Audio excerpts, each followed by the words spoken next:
All right, we're about to dive into a really tough but incredibly important piece of history. It's a story that casts this long, dark shadow over the entire 20th century, and yet it's one a lot of people have probably never even heard of. Okay, picture this. The year is 1904. It's the dawn of a brand new century, right? Everyone's talking about progress, modernity, all this promise. But this year, it also marks a truly horrific beginning. So, let me ask you, when you think about the major, world-changing atrocities of the 20th century, where does your mind immediately go? I mean, what continent, what country? Just hold that thought for a second. Yeah, it's not Europe. Not yet, anyway. This all started thousands of miles away, down in southern Africa, in what was then a German colony, a place we now call Namibia. And this is where the blueprint, the literal playbook for industrial-scale murder was first written. Okay, so we're talking about what historians pretty much all agree was the very first genocide of the 20th century. And the crazy part is, for decades, it was almost completely forgotten. A forgotten atrocity, but one whose consequences are still being felt right now, today. So, you gotta ask, how on earth did this happen? Well, it all kicks off with this massive collision of worlds when Imperial Germany, a little late to the party, decides it needs its own empire in Africa. And things went downhill fast. I mean, incredibly fast. So in 1884, Germany plants its flag. But see, this wasn't just about resources.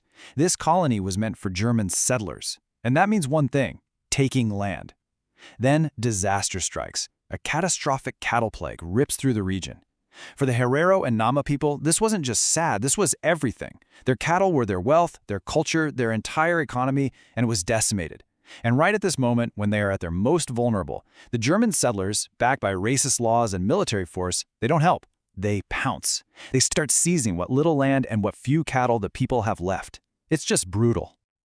And this really boils it down, doesn't it? It shows the conflict in the starkest terms possible. On one side, you've got this German colonial goal, to create Lebensraum, living space. And yeah, you should definitely file that word away because it's going to become way, way more infamous later in the century. And on the other side, the reality for the indigenous people. This wasn't just a setback, it was the systematic destruction of their entire way of life. They weren't just losing land, they were losing everything. So, facing total annihilation, what do? The Herero fought back. They fought for their very survival. But their resistance wasn't met with negotiation. It was met with a written order for their extermination. So in January 1904, pushed absolutely to the edge, Herero warriors, led by their chief Samuel Maherero, finally strike back.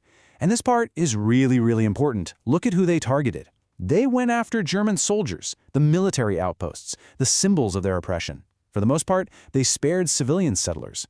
This wasn't just random chaos, it was a targeted act of resistance.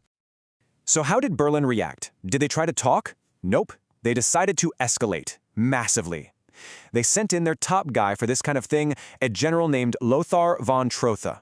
This man had a reputation for absolute brutality. He was the one you called when you wanted a rebellion crushed with zero mercy.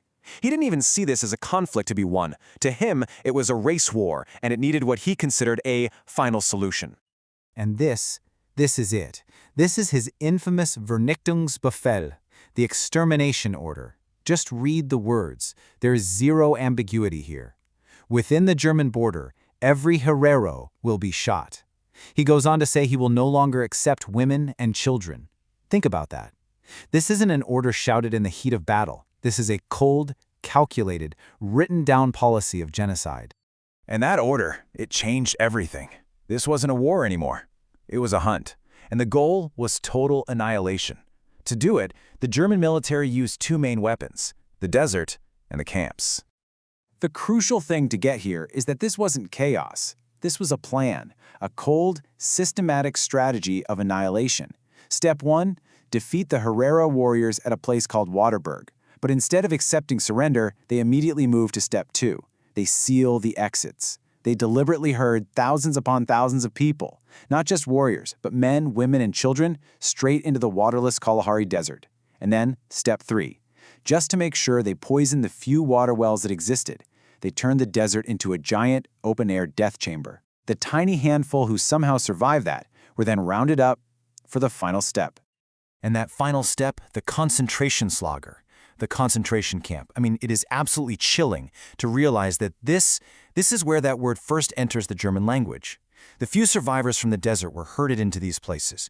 And these weren't just prisons. They were designed for extermination through labor, starvation, and disease. The human cost it's just staggering. Let these numbers sink in. An estimated 80% of the entire Herero population was killed. That's 4 out of every 5 men, women, and children gone. The Nama people, who joined the fight later, lost about half of their population. This wasn't just a war, it was a demographic catastrophe, and it was done on purpose. And inside those camps, it was pure horror. You had forced slave labor, literally working people to death on railways and in mines. Systematic starvation and disease were just part of the plan. Women and girls were used as sex slaves. And then there's this, a truly ghastly preview of things to come. Cruel medical experiments were carried out. And the skulls of the victims, thousands of them, were actually sent back to Germany for so-called race science, all to prove racist theories of African inferiority. All right, so the genocide officially winds down around 1908. But its legacy? It's not history. It's not over. The seeds of Nazi ideology, the fight for justice that's happening right now, it is all directly connected back to what happened here. You know, a lot of historians make a powerful argument. This wasn't just another brutal colonial massacre. It was a dress rehearsal. It was a laboratory, a testing ground for the ideologies and the methods of genocide that would plague the rest of the 20th century. And when you look at the details, the links are they're chillingly direct. The idea of Lebensraum, practiced here first. The concentration camp, invented here. Key people were connected. Hermann Göring's own father was the colony's first governor. And the quote-unquote science, the guy who did the racial hygiene studies on the skulls from Namibia, Eugene Fischer, he goes on to become a leading Nazi eugenicist. Hitler himself cited his work. The line from Namibia to Nazi Germany is it's a straight, terrifying line. Which brings us right up to today. The descendants of the survivors, they are demanding 2 basic things: real financial reparations for what was done and the return of their ancestral land that was stolen.